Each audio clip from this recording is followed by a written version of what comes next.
भव्यात्मा कार्तिकेय प्रेक्षा ग्रंथराज में देवगति के दुखों की चर्चा चल रही है, देवगति के स्वरूप की चर्चा चल रही है। सिर्फ दुख की चर्चा नहीं कर रहे, तो देवगति में क्या सुख होते हैं, किसे होते हैं, महर्दिक कौन होते हैं, इनकी भी चर्चा हुई। सुख सारे जो है वो, ज्यादातर सुख जो है वो इंद्रिय की वश ही है, इंद्रियों के अधीन है। जब हम देवों की चर्चा करते हैं, देवगति की चर्चा करते हैं, तो ज्यादा से ज्यादा देव जो है वो ज्योतिषवासी देवों में है, भवनत्रिक में है। उससे ज्यादा, उससे कम जो है वो सौधर्म इंद्र और ईशान स्वर्ग में, सौधर्म ईशान स्वर्ग युगल जो है उसमें है। और फिर उसके ऊपर ऊपर तो और कम कम कम, बहुत ही कम देव हो जाते हैं। इसलिए मुख्यतः से जब देवगति की चर्चा चलेगी तब किसकी चलेगी? भवनत्रिक की चर्चा चलेगी और सौधर्म ईशान स्वर्ग वालों की चर्चा चलेगी। चलिए आगे बढ़ते हैं। आज आचार्य भगवान यहां पर कह रहे हैं कि अगर मान लीजिए किसी को मानसिक दुख होता है, सामने भोग की सामग्री है किंतु मानसिक दुख होता है, तो क्या वो भोग की सामग्री भोग पाता है? चलिए देख लेते हैं। अगर इतना अच्छा भोजन बना हुआ है किंतु किसी ने अपमान किया है, तो अपमान के साथ में भोजन जाएगा? नहीं जाता है। ये आप और हम अनुभूति कर सकते हैं। आचार्य भगवान देवों के साथ भी यही हालत है। वो कह रहे हैं, देवानं प्रिय सुखम मनहर विषये ही कीरदे जदि विषय वसंजम सुखम दुख सभी कारणम तम्पि।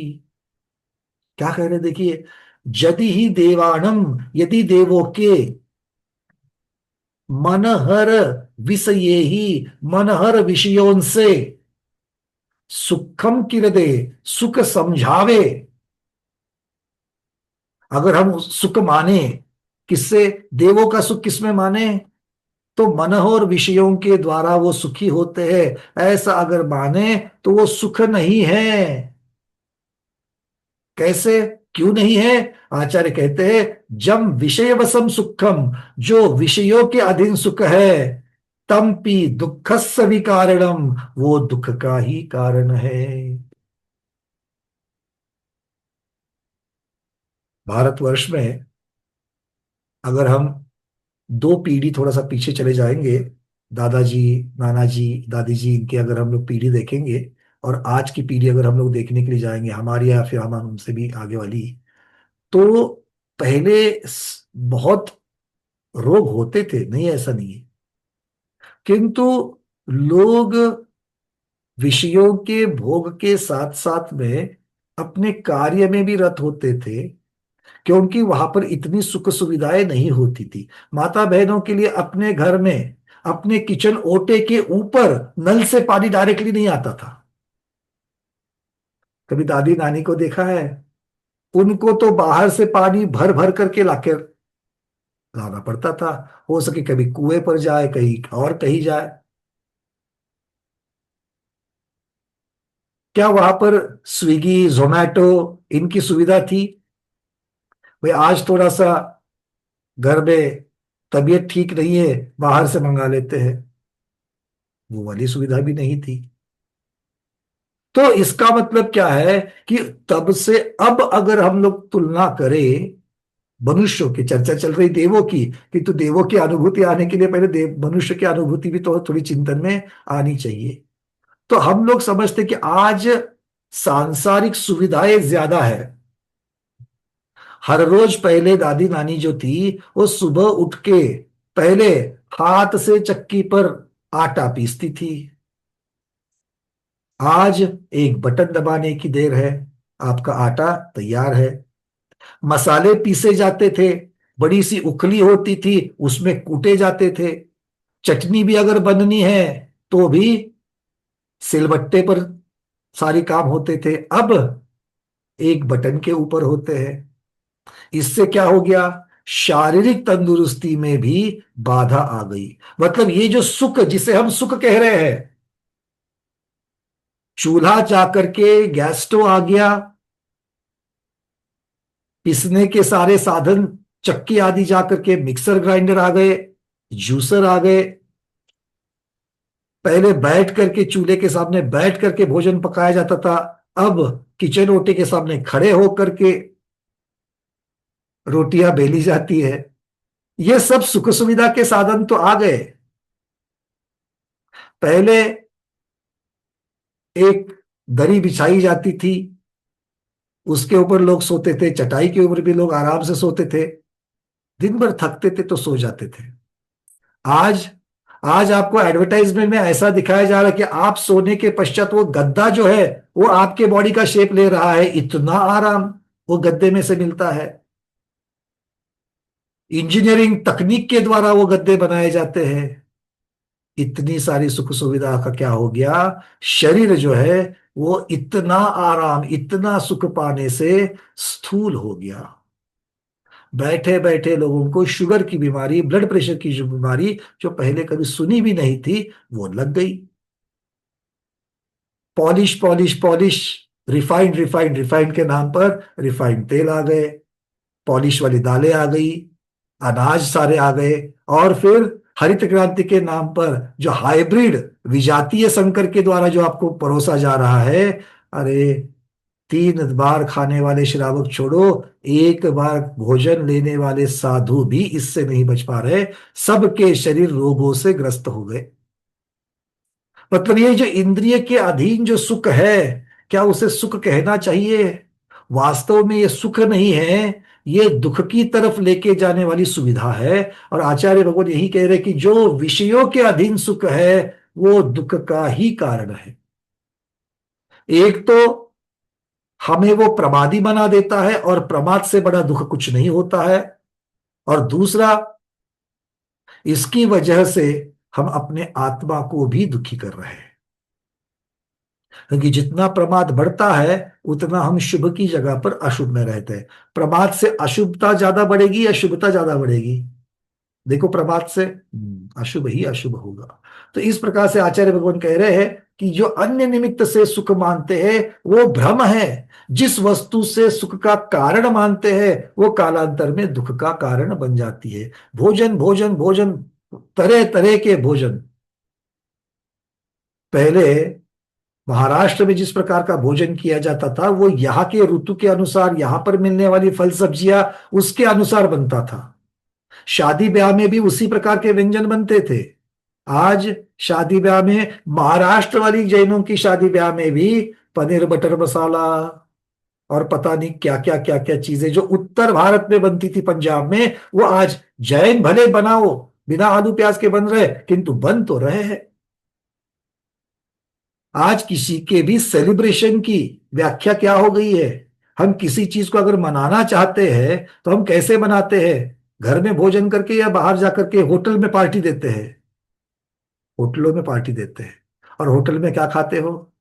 आर्टिफिशियल रंग, पता नहीं कितनी बार पकाया हुआ भोजन, वो सामने आकर्षक गंध के साथ, आकर्षक दृश्य के साथ में, आकर्षक आकार में आपको परोसा जाता है। और लोग, दाल वही रहती है, मेन्यू कार्ड में जिस प्रकार से लिखा रहता है उसको पढ़ोगे तो खाने की इच्छा होती है। तो ये सारे भौतिक आकर्षण से सब निर्माण कर रहे हैं।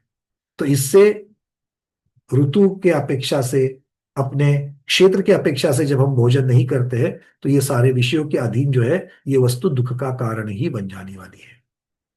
चलिए सुखचंद स्वामी इसके बारे में क्या कहते हैं देखते हैं। तो देवों में भी इसी की बात है। देवों में भी जो सुख भोग जो है वो ज्यादातर जीव जो है, सौदर ईशान तक के जो है, वो तो कैसे प्रविचार करते हैं? काय से प्रविचार करते हैं, इंद्रियों से ही तो सुख की आपूर्ति करते हैं। भले वो जलेबी गुलाब जामुन नहीं खाते हैं, लड्डू नहीं खाते हैं, अमृत आहार करते हैं, किंतु बाकी के इंद्रिय, स्पर्शनेन्द्रिय का सुख, कर्नेंद्रिय के संगीत का सुख, आंखों से ललनाओं का सुख, क्रीड़ा करते वक्त सारी चीजें। तो आचार्य भगवान यहाँ पर छाया इस गाथा क्रमांक 61 की दे रहे हैं। देवानामपि च सुखम मनोहर विषये क्रियते यदि ही विषय वशम यत् सुखम दुःखस्यापि कारणम तदपि ही स्फुटम यदि चेत क्रियते निष्पद्यते किम तत् सुखम शर्म। सुख को प्राप्त करते हैं कौन? देवानाम। अपि शब्दात न केवल मनुष्याम, कई मनोहर विषय, अब मनोहर विषय का अर्थ क्या होता है? मनोहर विषय अर्थात देवी नव शरीर विक्रिया प्रमुखई यद विषय वशम विषयाधीनम सुखम तदपि विषय वशम सुखम। तो विषय वश का जो सुख होता है वो विषय के अधीन होता है, वो कालांतरे द्रव्यांतर संबंधे च तदपि सुख दुखस्य कारणम हेतु जायते। आचार्य भगवान यहीं पर यही कह रहे हैं कि ये जो इंद्रियों के अधीन विषय का जो सुख है वो कालांतर से हमें दुख का ही कारण बढ़ता है। चलिए, शायद कोई ये कहे कि देवों को शारीरिक दुख तो प्रायः होता ही नहीं है, सिर्फ मानसिक दुख होता है, तो वो दुख साधारण होता होगा, मानसिक दुख भी साधारण होता होता। आचार्य कहते हैं नहीं, ऐसा नहीं है, कि देवलोक में बड़ा सुख है, किंतु किसी दृष्टि से ऐसा समझना भी चाहिए, विवक्षा लगानी चाहिए कि ये सारा सुख जो है ये विषय सुख की दृष्टि में है, विषयों के अधीन है, इसलिए जो सुखदायक प्रतीत होते हैं वो काल से काल के पश्चात दुखदायक लगने लगते हैं। अब यहां से आगे उपसंहार कर रहे हैं, ऐसा विचार करे, ऐसा मतलब कैसा? नरक गति का विचार किया, तिर्यंज गति का विचार किया, मनुष्य गति का विचार किया, देव गति का भी विचार किया। ऐसा विचार करने के बाद क्या कहीं पर शाश्वत सुख दिखाई दिया? शाश्वत सुख दिखाई दिया? पक्का? पक्का? हाँ बोलने से पहले सोच समझ करके हाँ बोलते जाओ। चलिए, बहुत बढ़िया। तो अगर सुख नहीं दिख रहा है तो हम उसकी आशा करेंगे ही नहीं, जो चीज है ही नहीं उसकी आशा करने में कोई मतलब नहीं। आचार्य भगवान कहते हैं कि ऐसा विचार करने पर संसार में कहीं पर भी सुख नहीं है। इसीलिए कहते हैं, एवं सुट्ट ससारे संसारे दुख सायरे घोरे किम कत्थवि अति सुहम वियारमाणम सुनिश्चय दो। क्या कह रहे हैं? एवं सुट्ठ असारे, इस तरह सुट्ठ सब संसार जो है वो क्या है? सब प्रकार से क्या है? असार है, असार, सार रहित है, उसका निचोड़ कुछ भी नहीं निकलता है। दुख सायरे, दुख के सागर है, घोर संसारे, भयानक संसार में। तो भयानक संसार भी कैसा है? घोर है। घोर अर्थात भयानक है, दुखदाई है, और उसमें दुख के सागर ही सागर है। सुनिश्चेदो विहारमाणम, अगर अच्छी तरीके से सोच समझ करके अगर विचार किया जाए, विवेक पूर्णता से अगर विचार किया जाए तो किम कत्थ भी सुहमत्थी, क्या कहीं भी कुछ सुख है? प्रश्न पूछा गया है, क्या कहीं भी सुख है? अर्थात नहीं है। तो चार गति रूप संसार, चारों ही गतियां दुख रूप है, तब सुख कहाँ है? तो सुख नहीं है। चलिए अब देखते हैं शिव चंद्राचार्य आचार्य क्या कहते हैं, गाथा क्रमांक 62 में। एवं सुष्ठु संसार सुष्ठु सारे संसारे दुख सागरे घोरे किम कुन्नापि अस्ति सुखम विचार्यमाणम सुनिश्चयतः।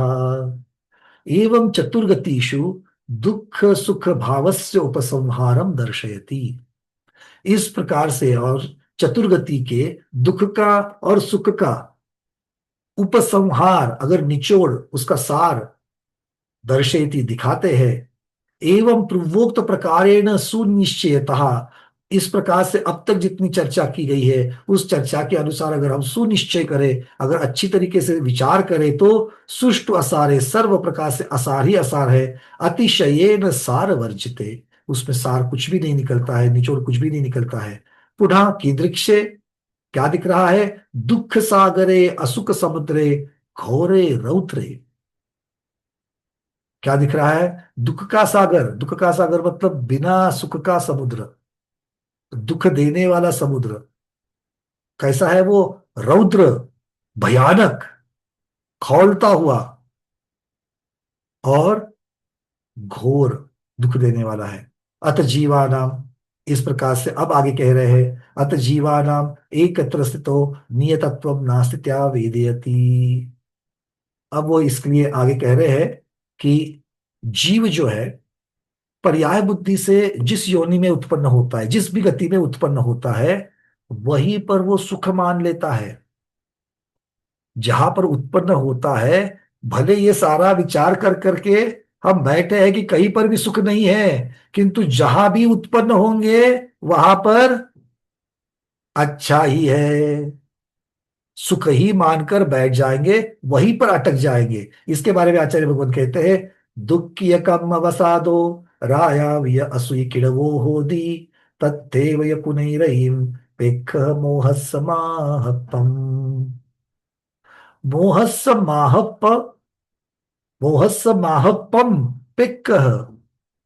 हे प्राणियों, तुम मोह के, मोह से मोह के, माहपम महात्म को एक देखो, मोह का महात्म, मोह की शक्ति को देखो। क्या होता है मोह की शक्ति की वजह से? दुःखीय कम्म वसादो, दुःखीय दुष्कर्म अर्थात पाप, पाप कर्म के वसादो उसके वश से, पाप कर्म की वजह से, उसके उदय से, राया विय असुई किड़वो हो दी, राजा जो है वो मरकर असुई कीड़ो, अशुभ कीड़ा, विष्ठा का कीड़ा बन जाता है। ये तथैव रईम कुनई, और वहीं पर रईम अर्थात रति, प्रेम को प्राप्त हो जाता है। कहा? उस विष्ठा वाली अवस्था को भी प्रेम से प्राप्त हो जाता है, उसको अच्छा लगने लगता है, वो वही का होना चाहता है। अब ये कथा है, कार्तिकेय अनुप्रेक्षा में भी इसका जिक्र आया है, और आचार्य भगवत शिवचंद्र महाराज भी इसके बारे में आप कहेंगे। चलिए देख लेते हैं क्या कहते हैं वो।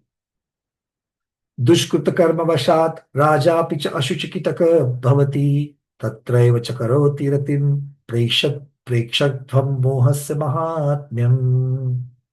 च पुनः, अब राजापि भूपतिरपि न केवल बन्या भवति जायते। राजा भी, जो भूपति है, अधिपति है, वो क्या हो रहा है? वो चला जाता है। कहाँ चला जाता है? कहाँ उत्पन्न होता है?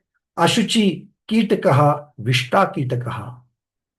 विष्टा में जो कीटक होते हैं उस योनि को उसने प्राप्त कर दिया। किसने? अरे राजा ने। कहा राजा अपने पुण्य से सुख को भोगने वाले भोग को प्राप्त किया था, किंतु सिर्फ सुख में मग्न रहा, इसलिए अपने आत्मा का उद्धार ना करते हुए कहां पर तिर्यंच योनि को प्राप्त हुआ। और वो भी तिर्यंच योनि कैसी? ऐसी घृणाहीन कि जिसके बारे में सोचते ही ग्लानि आ जाती है, ऐसी अवस्था को प्राप्त कर रहा है।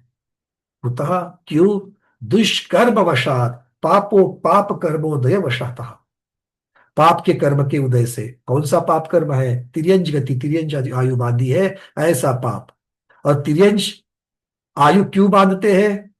मायाचारी करने से। और मायाचारी का कारण क्या है? मायाचारी का कारण क्या है? क्यों हम मायाचारी करते? कभी सोचा है आपने? मायाचारी सब लोग समझते हैं, मुंह में राम बगल में चूड़ी, दूसरे को ठगने के भाव। ऐसा क्यों करते हैं? दूसरे को फंसाने के ऐसे भाव क्यों करते हैं? क्या आता है दिमाग में? बिल्कुल सही है। हेमांगी देवी वहां से चार्ट पे लिखती है, लोभवश, मोहवश, उसका जो फल, तात्कालिक फल जो मिलने वाला है उस ठगी का, उस मायाचारी का, उस मायाचारी के फल के प्रति हमारा इतना लोभ है कि हम ऐसा दुष्कर्म कर बैठते हैं। और कर्म सिद्धांत तो कर्म सिद्धांत, यहां पर आपने चीज करी, वहां पर चालान कट गया। ना कोई डिस्कशन, ना कोई नहीं, सीधे सीधे चालान कट जाएगा। चले गए। च पुनः तत्र विष्टामदे रतिरागम कुरुते सुखम कृत्वा मन्यते। अब चला तो गया।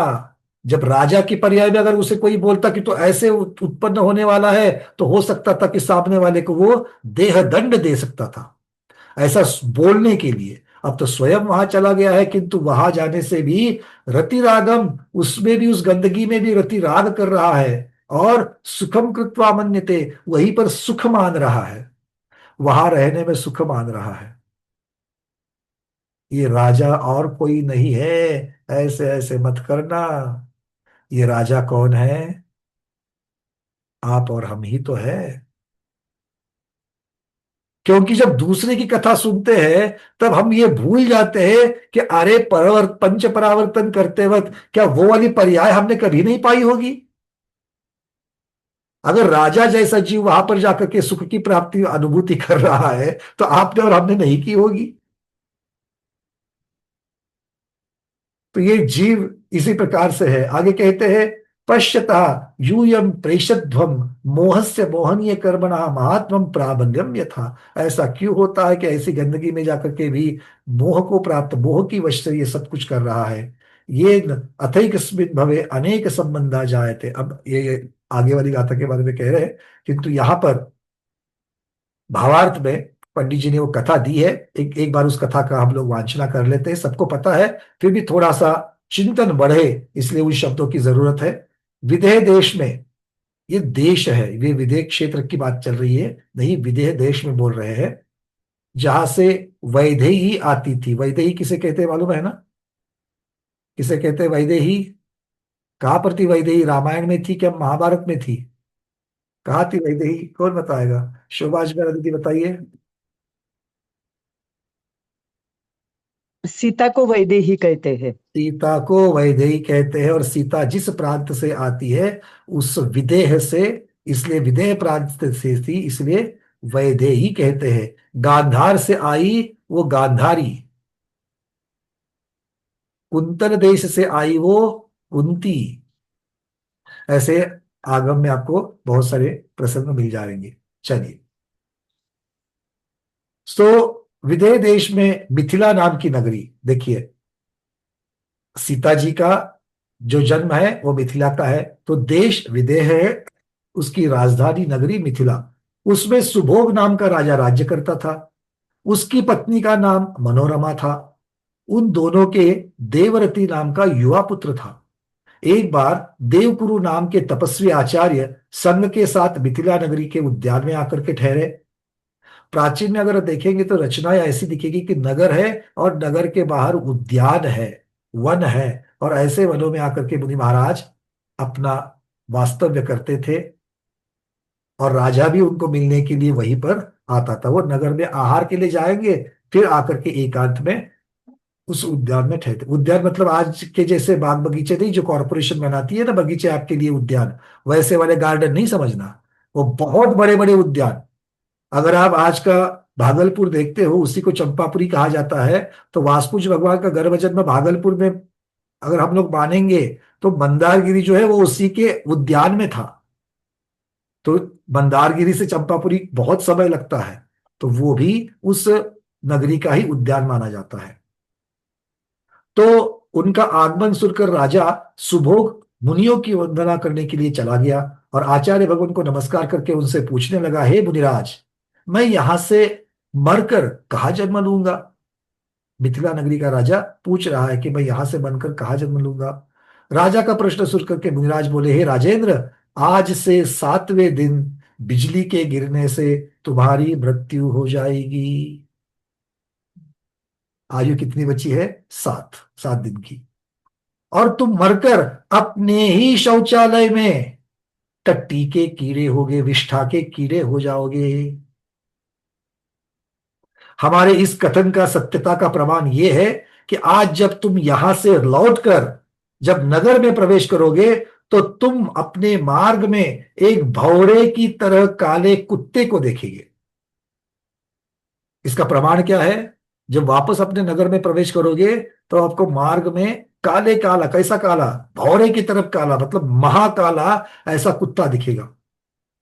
मुनि के वचन सुन करके राजा ने अपने पुत्र को बुलाया। उसने कहा, हे पुत्र, मुनि की वाणी है। वो कहते हैं कि आज से 7वें दिन मर करके मैं अपने शौचालय में विष्ठा का कीड़ा बन जाऊंगा। तो तुम जरूर 7वें दिन के पश्चात जाकर के वहां देखना, तुमको मैं मिलूंगा, कीड़े के रूप में मिलूंगा। तो तुम मुझे जल्दी से जल्दी मार देना, ताकि मैं उस योनि को खत्म करके आगे चला जाऊं। तो मुझे जरूर मार देना। पुत्र से ऐसा करके राजा ने अपना राजपाट उस पुत्र को दे दिया, और बिजली गिरने के भय से जल के अंदर बने हुए एक ऐसी जगह थी, महल कहते हैं उसको, किंतु जल सरोवर के अंदर एक ऐसी वहां पर गुप्त जगह बनी थी, वहां पर जाकर के रहने के लिए चला गया। किंतु 7वें दिन बिजली गिरने से राजा की मृत्यु हो ही गई, क्योंकि बिजली जल में भी गिरती है, और जल में भी गिरने के पश्चात वो विनाशकारी होती ही होती है। तो 7वें दिन बिजली के गिरने से राजा की मृत्यु हो गई, और वो मर करके अपने ही शौचालय में विष्ठा में सफेद कलर का, सफेद वर्ण का कीड़ा हो गया। अब पुत्र ने अपनी पिता की आज्ञा मान करके 7वें दिन जाकर के देखा। देखा तो उसे उसने वैसे ही पाया। तो पुत्र ने जैसे ही उसे देखा, तो वो उसे अपनी पिता की आज्ञा की अपेक्षा से वो उसको जाकर के मारने के लिए दौड़ा। तो जब मारने के लिए प्रवृत्त हो गया, तो वो कीड़ा विष्ठा के अंदर, उस गंदगी के अंदर घुस गया। तो संसार की ये विचित्रता को देख करके पुत्र को बड़ा आश्चर्य हुआ, और वो अपने विचारों में डूब गया कि संसार की ये स्थिति कितनी करुणाजनक है। सब कुछ मालूम होते हुए भी उस पर्याय को ना चाहते हुए भी जब वहां पर उत्पन्न हुआ है, वहां पर उत्पन्न होने के पश्चात अब उस जगह को वो प्रीति कर रहा है, राग रति का कर रहा है। ये उस गति के, उस भव के प्रति उस जीव की प्रीति ही है, वो मोह ही है। इस प्रकार से वो पुत्र विचार कर रहा है। तो इस प्रकार से आचार्य भगवान ने ये दृष्टांत देकर के हमको समझाया। अब आगे चलते हैं। अब एक और ऐसा जबरदस्त दृष्टांत इस कार्तिकेयानुप्रेक्षा ग्रंथराज में आ रहा है। इसको समझने के लिए मैं चाहूंगा कि पहले तो मैं बता देता हूं कि यह है क्या। कि एक प्राणी के एक भव में, आचार्य भगवान क्या कह रहे हैं, एक प्राणी के एक भव में अनेक संबंध बन जाते हैं। जैसे आपका अपना परिवार है, तो आपके परिवार में एक ही पति है, एक ही पत्नी है। और उस व्यक्ति का जो पति है, उसकी एक ही पत्नी है। एक मान लो पुत्र है, तो पुत्र जो ज्येष्ठ पुत्र है, तो ज्येष्ठ पुत्र एक ही है, कनिष्ठ पुत्र एक ही है। पुत्री है तो पुत्री उस प्रकार से, मतलब माता एक ही है, पिता एक ही है। आचार्य कहते हैं ऐसा नहीं। एक भव में, अब दूसरे भव में चले जाओगे तो वहां पर जाकर के नया कुंबा बना दोगे, नया परिवार बना लोगे, उसकी बात तो दूर। यहां पर तो एक ही भव में एक व्यक्ति के दूसरे व्यक्ति के साथ, उसी व्यक्ति के साथ अनेक संबंध बन जाते हैं। लग रहा है ऐसा? आपका अपने छोटे, या एक आपका कोई पुत्र ले लीजिए, एक पुत्र के प्रति आपके कितने नाते हैं? आप माँ हो तो वो पुत्र है, पुत्र के लिए माँ है, एक ही तो नाता है। हाँ या ना? आचार्य बोलते हैं उसके साथ अनेक नाते हो जाएंगे। कैसे? अब इतनी सुंदर कथा आचार्य भगवान यहां पर बताने के लिए जा रहे हैं। और इसको समझने के लिए मैं चाहता हूं आप अपने हाथ में कॉपी पेन ले लो। क्योंकि बहुत बार, बहुत समय से मैं इस कथा को भी जानता था, किंतु कभी बैठ करके चिंतन नहीं हुआ था। तो आज मैंने इसका चिंतन जब करने के लिए बैठा, तो आचार्य कहते कि एक व्यक्ति के दूसरे व्यक्ति के साथ 18 संबंध हो सकते हैं, नाते हो सकते हैं। अब ये समझने के लिए पढ़ते गया, पढ़ते गया, पढ़ते गया, तो एकदम कंफ्यूज हो गया, क्योंकि वही नाम, वही सारे व्यक्ति आ रहे हैं। तो जब जाकर के कॉपी पेन ले लिया, तो कॉपी पेन लेने के पश्चात जब देखा, पूरा ड्राइंग बना करके कि हाँ ये इनके साथ में इनका नंबर, इनके साथ में इनका नंबर, फिर ये इसके कौन लगेंगे, वो उनके कौन, बिल्कुल सारा दृश्य क्लियर हो गया। तो जो इस चीज को अच्छी तरीके से चिंतन करना चाहता है और समझना चाहता है, कॉपी पेन लेकर के जरूर बैठना, और हम बताएंगे वैसे वैसे ड्राइंग बनाते जाना। इजी है, सिर्फ अपना उपयोग लगावे। चलिए पहले गाथा को पढ़ लेते हैं। गाथा पहले आएगी, गाथा क्रमांक 63। नहीं, 63 तो अभी हो गई। अब 64 और 65 दो गाथाएं एक साथ है। 64 और 65 दो गाथाओं को एक बार ले लेते हैं। उत्तो विभावो जावो, सोव्य भावो विदेवरो होदी, माया होई सवत्ती, जननो विय होई भत्तारो। एयम भवे एदे संबंधा होती एय जीवस, अन्न भवे किम भन्नई, जीवानम धम्म रही दानम। बड़ी सुंदर गाथा। क्या कहते हैं?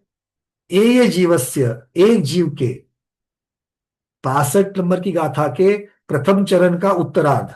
एय जीवस्य शब्द मिल गया। क्या कहते? एक जीवस्य मतलब एक जीव के, एयम भवे, एक ही भव में, एदे संबंधा होती, इतने संबंध होते हैं,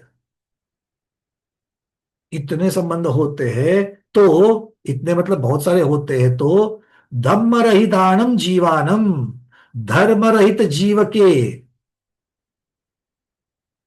धर्म सहित जीव के कम हो सकते हैं, धर्म रहित जीव के तो कितने होंगे। क्यों क्यों किन किन के साथ में संबंध बनाता है, कथा में समझ में आएगा। तो धर्म रहित जीवाणम, धम्म रहित दानम जीवान, धम्म रहित जीव के अन्य भवे किम भरनई, अन्य भव के क्या कहना, अन्य भव में कितने सारे बनेंगे उसका क्या कहना।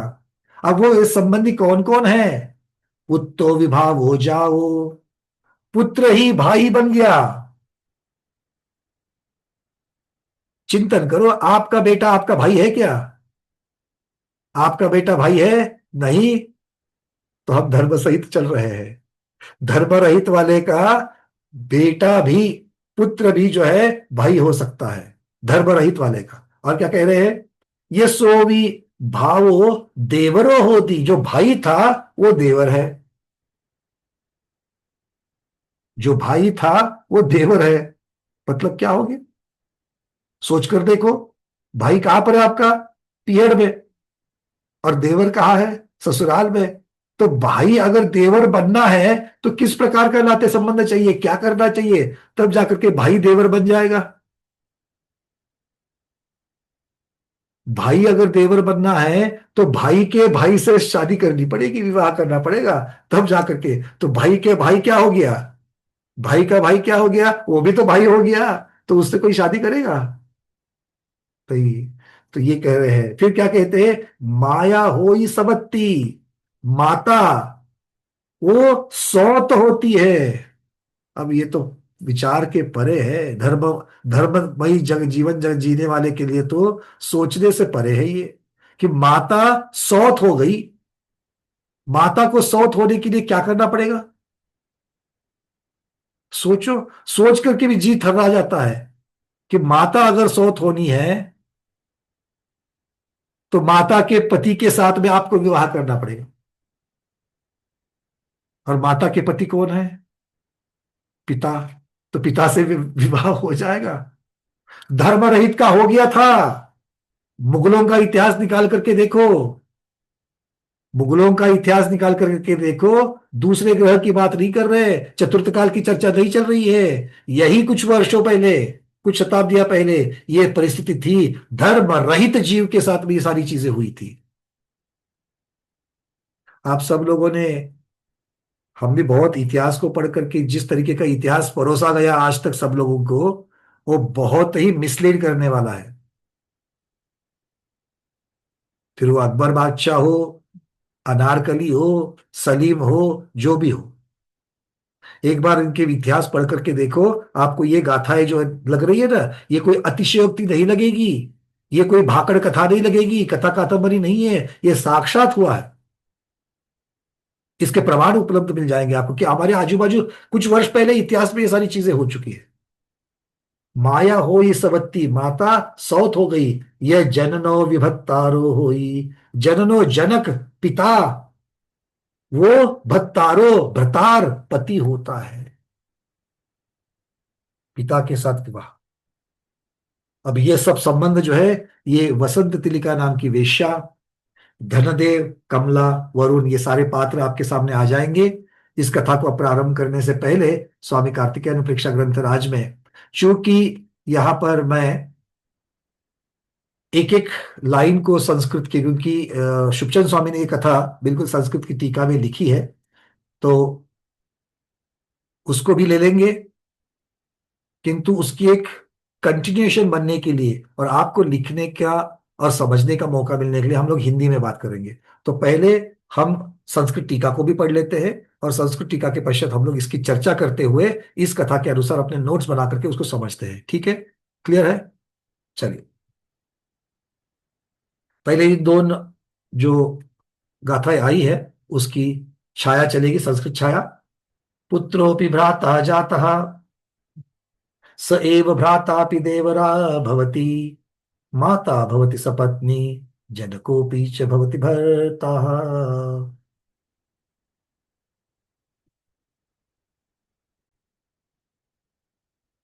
आचार्य भगवान इसकी छाया कर रहे हैं।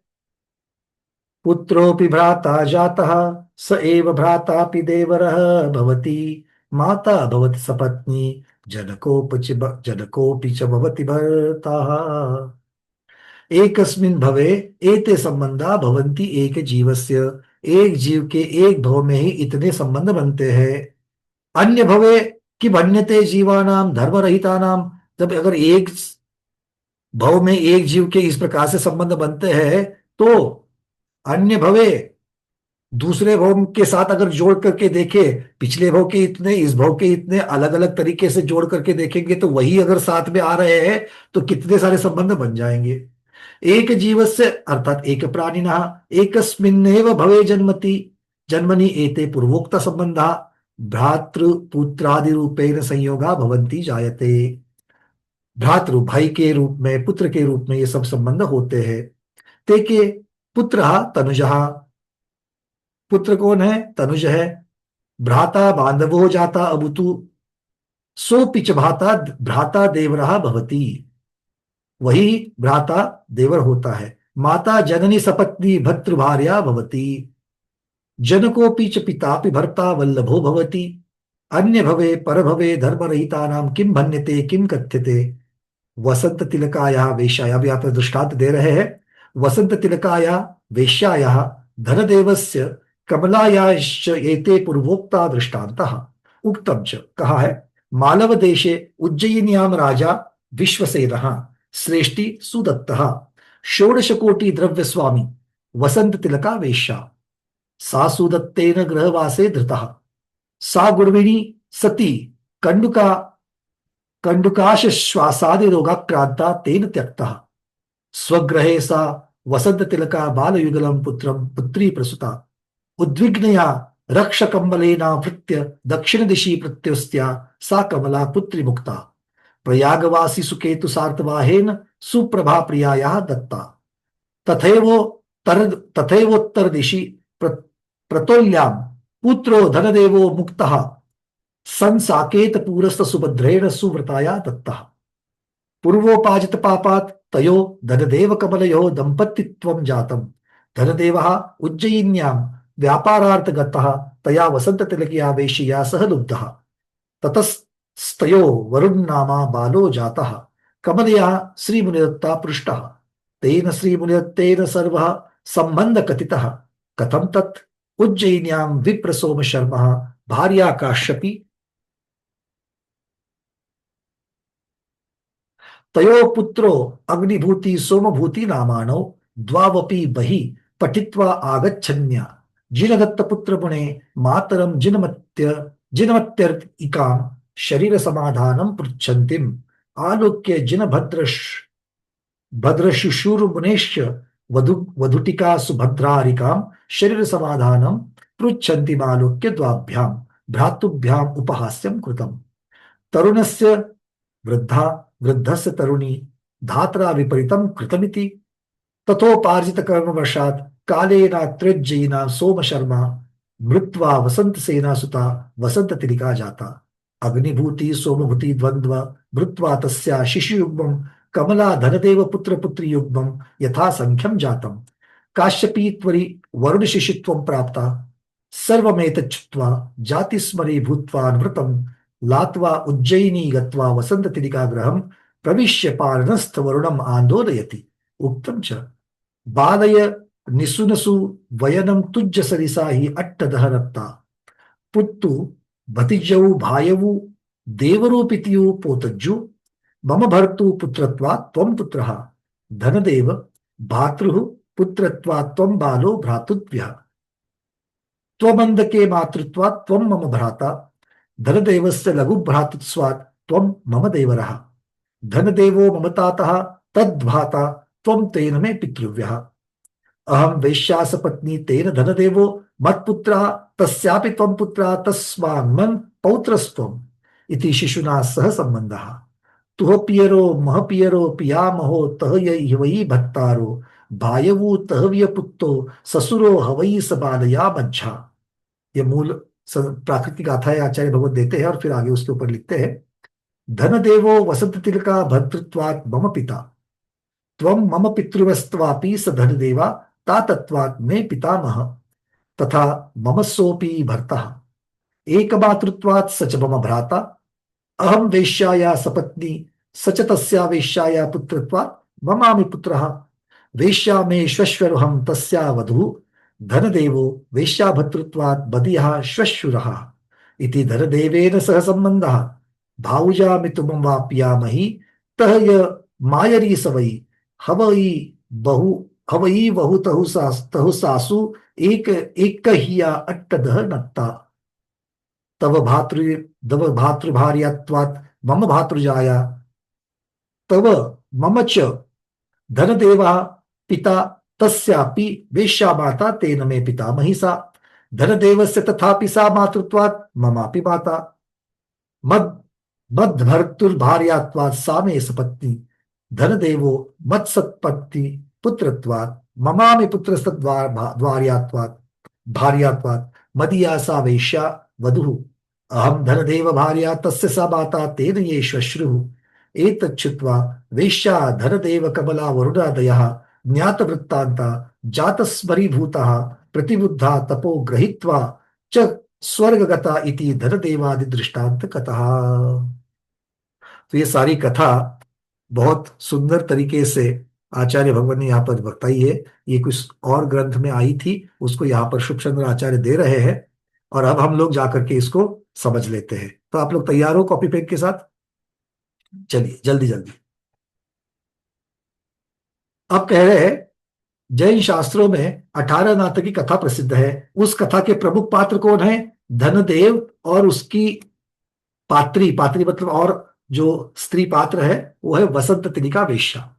आपको लिखना है यहां पर, अभी कथा इस प्रकार की आती है कि मालव देश की उज्जैनी नगरी है, उसमें राजा विश्वसेन है।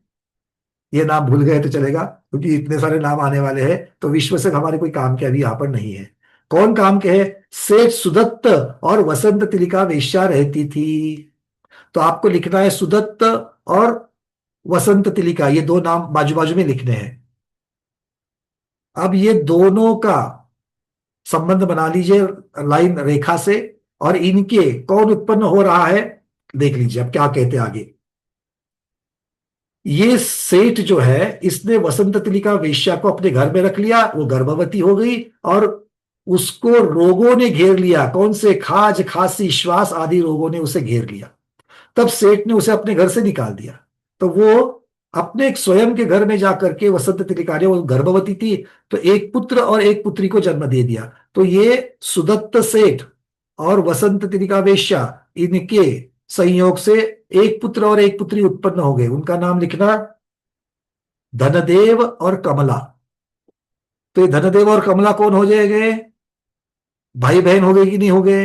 एक ही माता पिता से जन्म है तो भाई बहन हो गए। ठीक है, अभी कुछ नहीं लिखना है, भाई बहन हो गए। अब कैसा कर्म होता है, कर्म का वश कैसा है देखिए आगे।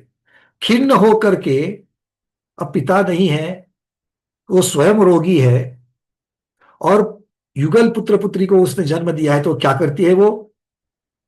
उसने एक रत्न कंबल में उनको लपेट लिया, कंबल में लपेट लिया। एक को, एक कंबल में पुत्र को, एक कंबल में पुत्री को लपेट लिया, एक में धनदेव को, एक में कमला को। अब उसके घर के दो दरवाजे हैं। दक्षिण दिशा का जो दरवाजा है, उस दक्षिण दिशा के दरवाजे की गली जो है उसमें कमला नाम की पुत्री को वहां पर छोड़ दिया। ठीक है, और वो जो छोड़ दिया, अब गली में बच्चा है तो वहां से जाने वाले प्रयाग नगरी का एक व्यापारी था सुकेत नाम का। तो वो, ये सारे नाम छोड़ दो क्योंकि ये आगे महत्वपूर्ण नहीं, इसलिए इनके बारे में लिखना नहीं है, बस समझ लो। ये लेकर के कहा चले गए? ये लेकर के उसने अपनी सुपुत्रा नाम की पत्नी को दे दिया, प्रयाग में जाकर के दे दिया, इस बच्ची को दे दिया।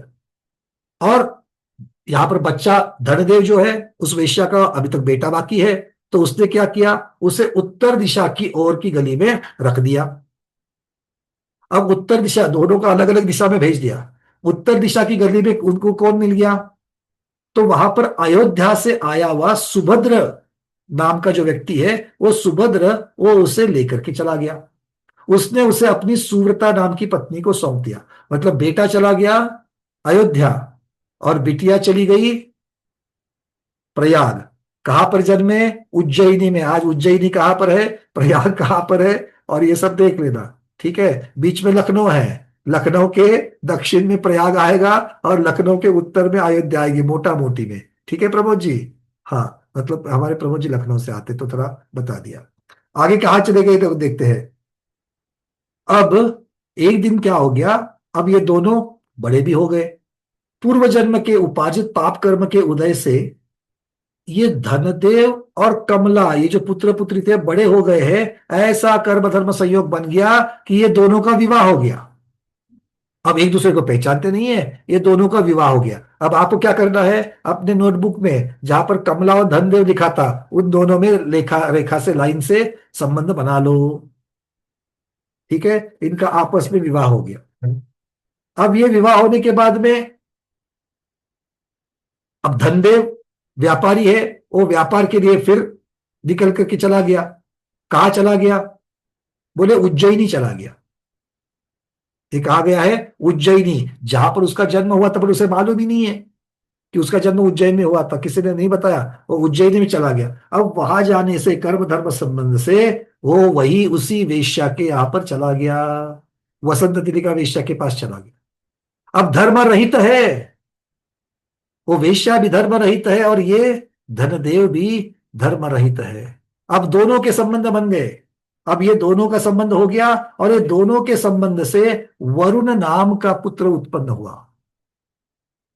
अब आपको वसंत सेना और धनदेव, इन दोनों के बीच में लाइन से संबंध बनाना है और उसमें से एक पुत्र को जन्म देना है। वहां पर लिखना है वरुण नाम का पुत्र।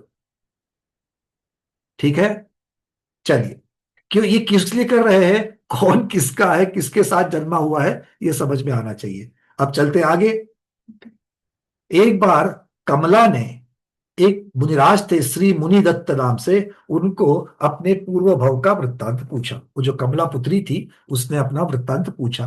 तो मुनि महाराज ने इस प्रकार से बताया। अब इनके पूर्व भव बता रहे हैं, अभी के भव छोड़ दो, अब इनके पूर्व भव बता रहे हैं। पूर्व भव में कौन थे ये, बोले उज्जैनी में, इसी उज्जैनी में सोम शर्मा नाम का ब्राह्मण था और उसे, उसकी पत्नी का नाम काश्यपी था। ठीक है, तो अब आप नीचे और एक बना देना है अपने, सोम शर्मा और काश्यपी, ये एक युगल, सोम शर्मा और काश्यपी।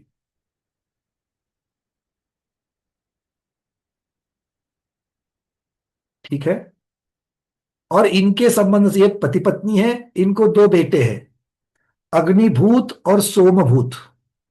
इनको दो पुत्र है, अग्निभूत और सोमभूत। अग्निभूति सोमभूति अलग अलग दोनों में नाम आते हैं। वे दोनों, अब ये क्या है, अब ये गुरु ग्रह में अध्ययन करने के लिए चले गए थे। अब वहां से लौटते वक्त इन्होंने मार्ग में क्या देखा, तो मार्ग में देखा कि एक जिनवती नाम की आरिका है। उसने अपने पुत्र, जो उनका पुत्र, वो भी मुनि महाराज हो गए थे। माता आरिका बन गई है, पुत्र मुनि महाराज बन गए हैं। और माता का नाम क्या है, जिनवती नाम की आरिका है। और ये कुछ लिखना नहीं है, इसको सिर्फ समझना है आपको। वो जिनवती आरिका ने अपने पुत्र जो जिनदत्त मुनिराज बन गए हैं, उनको कुशलक्षेम पूछते हुए देखा। और दूसरी जगह पर एक सुभद्रा नाम की आरिका है, जो अपने गृहस्थ के ससुर जी, श्वशुर, वो भी मुनि महाराज बन गए हैं। तो वो जो बहू है वो भी आरिका बन गई है। और पहले माता पिता, माता और पुत्र, ये दोनों आरिका और मुनि महाराज बन गए थे। अब यहाँ पर बहू आरिका बनी है और उनके ससुर जी मुनिराज बने हुए हैं। तो वो जो बहू थी गृहस्थ की, अब वो आरिका माता जी है। वो आरिका माता, उनका नाम है सुभद्रा। वो जिनभद्र मुनि जो अपने गृहस्थ के ससुर है, उनको कुशलक्षेम पूछते हुए देखा। इस पर ये देखने से वो दोनों भाइयों को हंसी आ गई। ये दोनों भाइयों को हंसी आ गई। क्या बोला उन्होंने, अरे जवान की तो बूढ़ी। क्योंकि इनको समझना नहीं कि रत्नत्र कुशल पूछ रहे हैं। इनको क्या दिखाई दिया कि एक बहू, मतलब एक जवान औरत, एक बूढ़े मुनिराज को क्षेम कुशल पूछ रही है। तो इन्होंने क्या बोला, जवान स्त्री की बूढ़े व्यक्ति के साथ में संबंध। और वहां पर माता वृद्धा है और पुत्र मुनिराज वो जवान है। तो वहां पर कहते कि स्त्री बूढ़ी है और जो मनुष्य है, वो मनुष्य कैसा है, वो पुरुष जो है वो वहां पर जवान है। तो क्या कह रहे हैं देखिए, जवान की स्त्री बूढ़ी और बूढ़े की स्त्री जवान। ऐसा बोल करके उन्होंने वहां पर उनका मजाक उड़ाया। वो कह रहा था कि विधाता ने अच्छा उलटफेर किया है, बूढ़े को जवान मिल गया, जवान को बूढ़ा मिल गया। किसकी ठट्टा, किसकी मस्करी कर रहे हैं ये? मुनि महाराज और आरिका माता जी की। अब कर्म तो चालान काटेगा ही काटेगा। अब इससे क्या हो गया देखिए, कुछ समय पश्चात ये अपने उपार्जित कर्मों के अनुसार सोम शर्मा ब्राह्मण जो है, मतलब जो पिता है, वो मरकर उज्जैनी में ये वसंत सेना पुत्री हो गई। मतलब ये वसंत सेना वेश्या जो थी वो कौन है? तो ये सोम शर्मा ब्राह्मण जो था उसी का जीव है।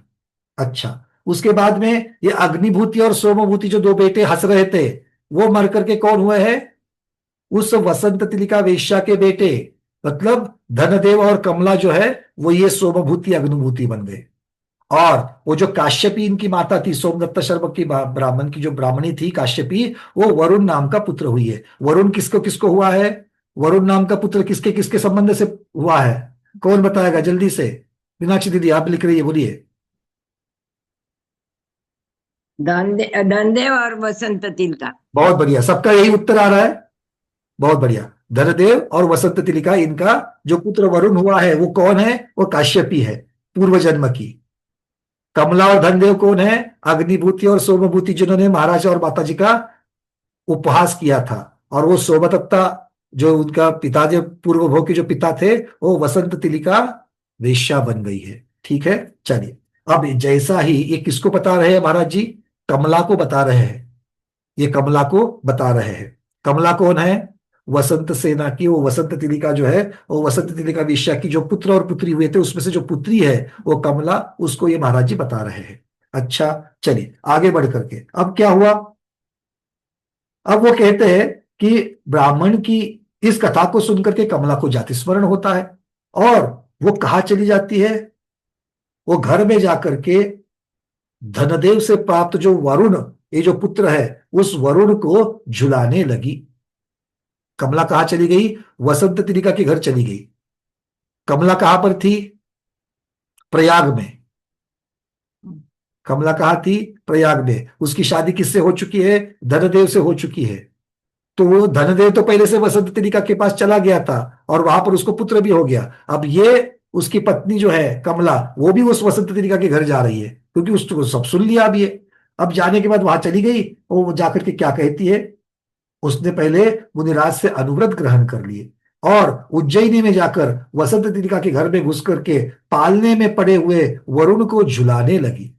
और उससे कहने लगी कि मैं हम हमारा नाता क्या है, मैं तुझे क्यों झूला झुला रही हूं, तो तेरा और मेरा नाता क्या है? तो बोलती है, मेरे पति के पुत्र होने से, पति का पुत्र होने से।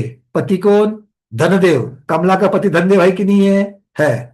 अब यहां पर कुछ नहीं देखना है, पहले अब मेरी बात को समझना है। वो पहला नाता बता रही है। वो क्या कह रही है? तू मेरे पति का पुत्र है।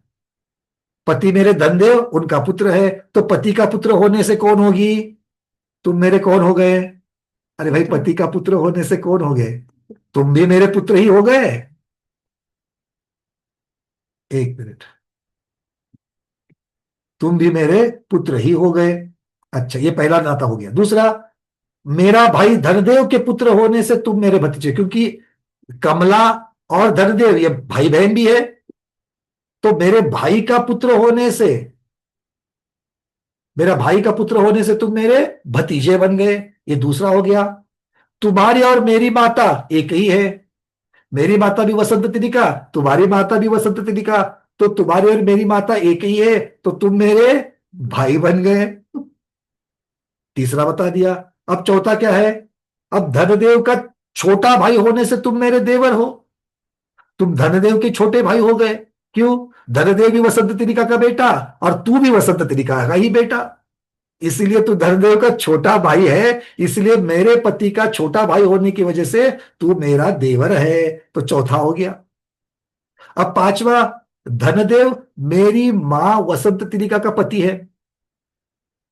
धनदेव मेरी मां का वसंत तिलिका का पति, इसलिए धनदेव मेरा पिता भी बन गया, और वो पिता है उसका भाई होने से तुम मेरे चाचा हो गए। तुम मेरे चाचा हो गए। सबको समझ में आ रही है बातें? गणित सब सॉल्व हो रहा है? हाँ, ज्यादा ज्यादा टेढ़ा नहीं है। अब और छठा, मैं वेश्या वसंत तिलिका की सौत हूं, क्योंकि वसंत तिलिका भी धनदेव से शादी की है और मेरी भी शादी धनदेव से हो गई है, तो हम दोनों सौत है। और तू सौत का पुत्र है, नहीं वेश्या वसंत तिलक की सौत हूं, अर्थात धनदेव मेरा पुत्र हो गया।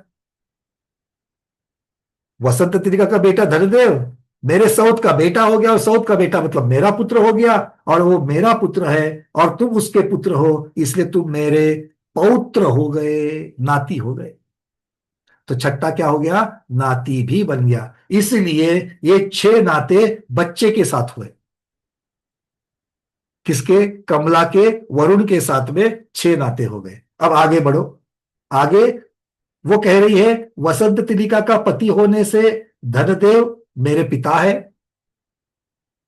वसंत तिलिका का पति होने से धनदेव मेरे पिता है।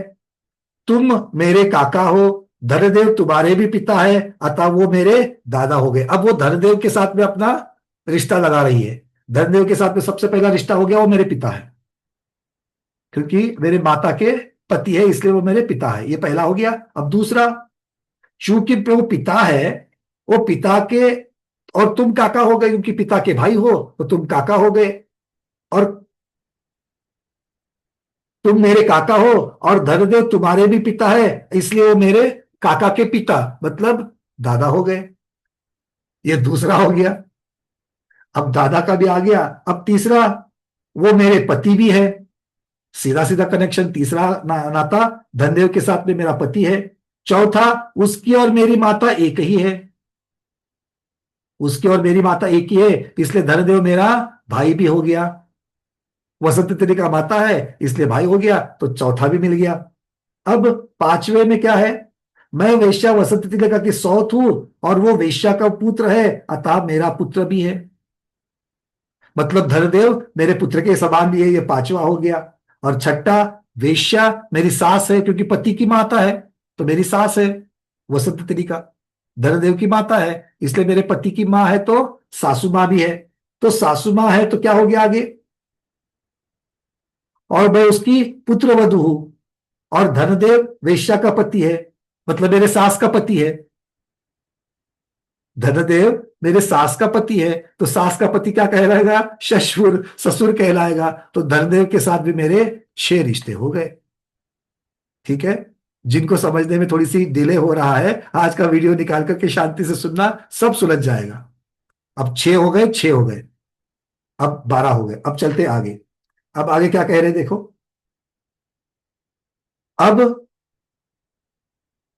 मेरे भाई धनदेव की पत्नी होने से, धनदेव मेरा भाई और उसकी पत्नी होने से जो वसंत तिलिका वेश्या है, वो मेरी कौन हो गई, भाई की पत्नी, भौजाई हो गई। तो वसंत तिलिका के साथ में अब वो नाते लगा रही है। वसंत तिलिका के साथ में पहला नाता बन गया भौजाई का। अच्छा, दूसरा, तेरे मेरे दोनों के धनदेव पिता है, तेरे मेरे वरुण का भी पिता धनदेव, और मेरी माता के हस्बैंड, मेरे माता के पति मतलब वो मेरे पति पिता हो गए, तो हम दोनों के भी पिता है, कौन, धनदेव। तो आगे क्या कहते हैं, तेरे और मेरे दोनों के धनदेव पिता है, और वेश्या उनकी माता है, इसीलिए मेरे पिता की माता वेश्या होने से वसंत तिलिका वेश्या मेरी दादी माँ है। तो ये दूसरा हो गया, पहले भौजाई हुई फिर दादी माँ हुई। अब कहते हैं धनदेव और तेरी भी माता होने से वो मेरी भी माता है,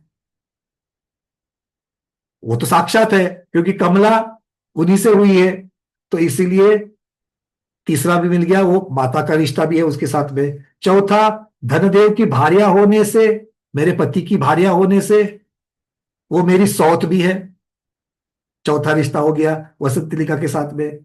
और धनदेव मेरी सौत का पुत्र होने से मेरा भी पुत्र कहलाया, और उसकी पत्नी होने से वो वेश्या मेरी पुत्र वधु भी हो गई, बहू भी हो गई। धनदेव मेरा पुत्र है कि नहीं है, धनदेव मेरा पुत्र होता है तो पुत्र की वधु पुत्र वधु हो गई। चलिए 5 हो गए। अब छठा, मैं धनदेव की स्त्री हूं और वो उसकी माता है, अतः वो मेरी सासू मां भी बन गई। तो इस प्रकार से ये 6 नाते उस पुत्र के साथ, वरुण के साथ, 6 नाते धनदेव के साथ, और 6 नाते उस वसंत तिलिका के साथ लगाए हैं। इस प्रकार से इस भव की अपेक्षा से ही 18 नातों को सुन करके वेश्या धनदेव आदि की सभी बातें ज्ञात होने से सबको जाति स्मरण हो गया, और सभी ने जिन दीक्षा ले ली और मर करके स्वर्ग में चले गए। इस प्रकार एक ही भव में अगर 18 नाते तक हो जाते हैं तो दूसरे भव की तो कथा ही क्या है। अब पिछले भव से अगर निकालते जाओ अग्निभूति और सोमभूति की अपेक्षा से होमवर्क करो तो फिर आपको और भी सर पकड़ करके बैठ जाओगे कि अग्निभूति सोमभूति कौन है, काश्यपी वरुण है, तो उनके नाते से कौन क्या किसका परभव की अपेक्षा से लगाएंगे तो और भी नाते बढ़ जाएंगे। यही आचार्य भगवान यहाँ पर कहते हैं। चर्चा करते करते आज अपना समय पूर्ण हो गया, किंतु देखिए मुगलों का इतिहास निकाल करके देखिए। मैं ये कह रहा हूँ कि ये सिर्फ कथाएं नहीं है, ये सिर्फ चतुर्थ काल में नहीं, पंचम काल में कुछ शताब्दी पहले यहाँ पर हो चुका है। अकबर, सलीम, अनारकली, इनके जैसे रिश्ते, ज्यादातर मुगल सब सम्राट जितने भी हुए हैं उनकी पुत्रियों की विवाह नहीं हुए हैं। निकाल करके देखना कभी इनका इतिहास। अपने पिता के साथ तक संबंध बन करके उनके उनके पुत्र आदि हुए हैं। ये साक्षात इतिहास हमारे पास कुछ यहाँ पर शताब्दियों से पहले, ये सब कुछ धर्म रहितों के साथ में होता है। क्यों? क्योंकि धर्म सहित तो एक ही भार्या के साथ में अपना जीवन बिताता है। तो इस प्रकार से ये वर्णन हुआ। तो आचार्य भगवान कहते हैं कि किसके लिए आप क्या कर रहे हो, किसको आप बेटा मान रहे हो, किसको पति मान रहे हो, किसको क्या, ये तो इस संबंध के, इस भव के नाते है। अगले भव में तो ये सब कुछ छूटने वाला है, कोई आपके साथ में होगा क्या नहीं होगा किसी को मालूम नहीं है। तो इस प्रकार से ये सारा वर्णन दुख का ही कारण है। इसलिए आचार्य भगवान कहते हैं कि इन सब से दूर रहो। इसी भावना के साथ में आज के स्वाध्याय को हम सब गुरुओं के श्री चरणों में बारंबार नमोस्तु वंदनामि इच्छाकार करते हुए यहीं पर समापन करते हैं। जैनम जयतु शासनम, जैनम जयतु शासनम, जैनम जयतु शासनम।